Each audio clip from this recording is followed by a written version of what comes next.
Muriel Robin est en pleine promotion du prochain film de Lisa Azuelo, La Chambre des Merveilles, dans lequel elle donne la réplique à Alexandra Lamy. Mais l'humoriste et comédienne n'a pas le cœur à la fête.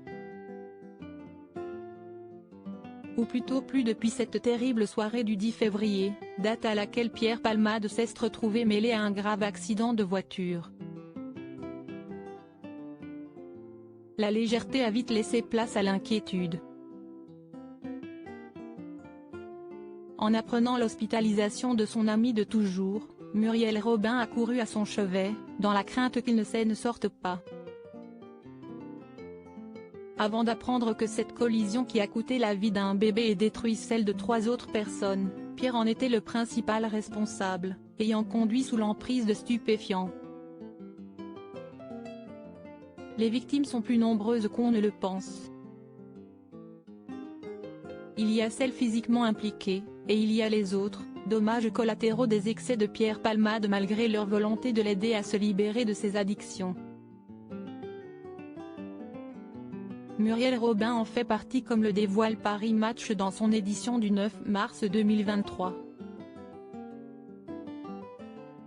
Au-delà du choc et de la déception, écœurée par les résultats des examens toxicologiques, Muriel Robin est surtout anéantie.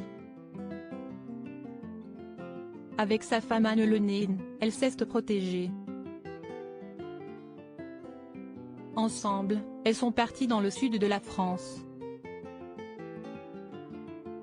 Loin du bruit, de la déferlante infernale des informations retraçant l'affaire, précise l'hebdomadaire. La comédienne est mal à l'aise même si elle n'a rien provoqué. Muriel Robin est confrontée au regard des autres. Depuis l'affaire, les rencontres, les regards sont plus difficiles à soutenir. Raison pour laquelle elle a quitté la première projection du film de Lisa Azuelo le 4 mars dernier. À la fin du film, elles ont rejoint les comédiens pour partager un pot informel mais se sont éclipsées rapidement. Partir quelque temps était le meilleur moyen de se ménager et de s'éloigner du tumulte qui la plonge dans un profond chagrin. Muriel Robin ne peut pas défendre l'indéfendable.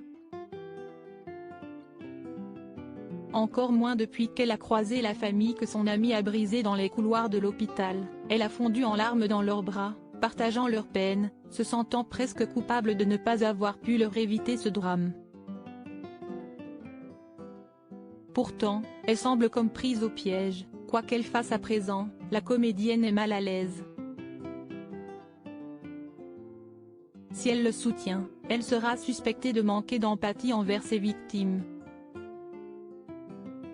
Si elle coupe les ponts, on l'accusera de trahir une vieille amitié. Si estie dans les bras d'Anne Le Nain, l'amour qui l'a si souvent sauvée, qu'elle a donc choisi de s'éclipser pour penser, enfin, un peu à elle.